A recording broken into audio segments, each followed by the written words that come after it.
Bonjour tout le monde. Aujourd'hui, je parle d'un sujet que j'imagine est tant attendu, la création de votre page Facebook. Donc, je vais débuter avec vous le diaporama juste à l'instant.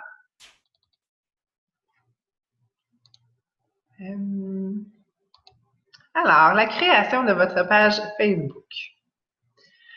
Une des premières étapes quand on débute notre aventure dans le coaching, c'est évidemment de créer notre page et de la partager aux gens que nous avons dans notre Facebook. C'est vraiment une étape excitante et à la fois stressante. Je peux comprendre que vous ayez peur. Je me souviens la première fois que j'ai fait ma page et que j'ai appuyé sur lancer ma page, comment que je me sentais.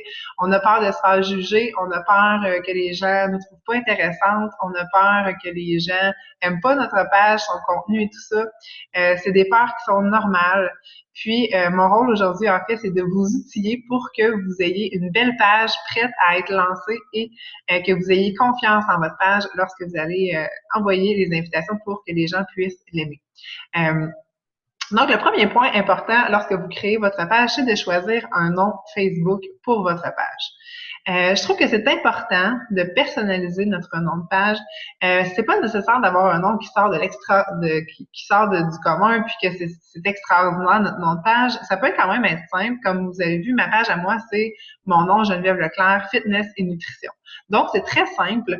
Ce que je vous dirais, en fait, c'est d'éviter l'appellation Beachbody Coach parce que c'est pas personnalisé. Oui, ça nous représente d'être Beachbody Coach, mais ça va au-delà de ça. Ce qu'on veut, c'est se différencier entre Beachbody Coach. Donc, si nous nous appelons tous Geneviève Leclerc Beachbody Coach, Mélissa Potier Beachbody Coach, Anne Gauthier Beachbody Coach, on dirait qu'on n'a pas de différenciation qui se fait à ce moment-là. Donc, quand vous choisissez votre nom, essayez de trouver une manière de le rendre hors du commun. Puis, je vous invite également à faire une petite recherche dans la barre de Facebook. Quand vous allez sur Facebook, ici, je vous l'ai montré sur ma présentation, vous pouvez entrer le nom de votre page. Si vous voulez voir s'il y a des gens qui ont le même nom de page que vous, ça va vous aider à faire un choix pour être capable de vous différencier. Donc, vous pouvez faire une petite recherche dans cette barre de recherche-là. Personnaliser votre page. C'est important avant de lancer votre page Facebook que vous ayez mis le temps de mettre des publications dessus. Prenez le temps de la personnaliser, donc de mettre un cover. Hier, je vous ai fait une petite vidéo sur la présentation sur comment utiliser les applications pour faire des covers Facebook. Vous pouvez prendre le temps de faire un beau cover qui vous représente, ainsi que mettre une belle photo de profil de votre page qui vous représente aussi. Le visuel, c'est super important, donc choisissez des belles photos qui sont claires et assurez-vous de vous distinguer, donc d'avoir des belles couleurs aussi dans votre cover Facebook, c'est important. Les gens ne veulent pas voir une bannière de produits quand elles vont sur votre page, elles veulent voir vous, votre famille, vos activités, si vous faites du vélo. Donc, votre cover, mettez vraiment des images qui vous représentent et non qui représentent juste des produits, c'est super important. Racontez votre histoire. Quand les gens vont aller sur votre page en premier lieu, pourquoi est-ce important de raconter votre histoire? C'est pour que les gens puissent savoir ce qui vous a motivé, oui, à devenir coach, mais comment votre parcours a commencé aussi, comment vous êtes tombé en amour avec ces produits-là, ces programmes-là, ce que ça l'a fait pour vous, comment ça a changé votre vie. Et comment ça peut avoir changé aussi la vie de votre famille et votre santé mentale, votre santé physique et tout ce qui vient avec. Donc, partagez sur votre page. C'est sûr que c'est difficile, je vous comprends. Des fois, c'est dur de s'ouvrir aux gens. Comme on dit, on a peur de se faire juger. Mais c'est ce qui fait en même temps qu'on est inspirante et que les gens se sentent inspirés par nous. Donc, prenez le temps de rédiger un beau texte pour expliquer votre décision de lancer votre page.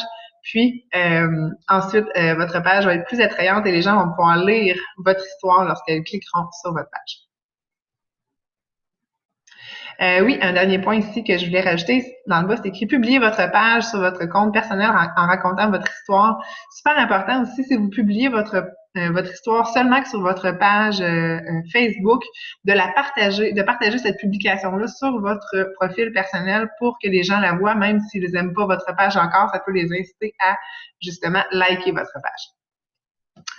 Être constant dans vos publications, ça c'est primordial. Une fois que vous avez cliqué lancer votre page, c'est super important d'être constant, donc de publier régulièrement sur votre page pour que les gens la trouvent intéressante. Si vous êtes 3 jours sans publier, les gens peuvent oublier que votre page existe. Donc pour moi, c'est super important. La constance, ça fait 1 an et demi que je suis coach et il n'y a pas une seule journée où je n'ai pas publié sur ma page. Si je me souviens bien, il y a peut-être une journée, mais j'ai pas de souvenir que je n'ai pas publié.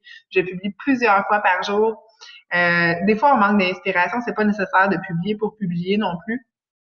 Mais ce qui est important, en fait, c'est de construire votre crédibilité. Donc, que les gens voient que vous êtes actif sur votre page, que vous n'arrêtez pas, que vous faites vos entraînements tout le temps, que vous prenez votre Shakeology, que vous êtes en santé, que vous êtes en forme, que vous partagez comment vous vous sentez. Les gens, des fois, ça peut prendre du temps avant, justement, qu'ils commencent à avoir confiance en vous et en ce que vous faites. Donc, c'est pour ça que c'est important d'être constant et c'est avec le temps que les gens vont prendre confiance en votre page et en vous. J'ai des personnes qui m'écrivent que ça fait 6 mois qu'ils me suivent, que ça fait 1 an qu'elles me suivent sur ma page et que c'est aujourd'hui qu'elles ont décidé de m'écrire. Tout ça parce que j'ai été constante sur ma page, parce que j'ai continué, même si des fois j'avais pas de message, j'ai continué de partager ce que je faisais, comment ça me faisait sentir. Donc, c'est vraiment important d'être constant sur votre page et de ne jamais mettre votre page de côté ou de la fermer pendant quelques jours. Il faut vraiment toujours publier dessus. Se vendre soi et non vendre un produit, ça c'est quelque chose qui est super important. Au début, quand j'ai commencé le coaching, j'ai lu une phrase qui m'a marquée et qui a fait en sorte que j'ai vraiment compris ce que ça voulait dire. Votre page ne doit pas être un site d'infopub, mais vraiment une télé-réalité sur votre vie. Donc, racontez comment que vous utilisez les produits. C'est différent de mettre des annonces de challenge pack ou de mettre des annonces de produits.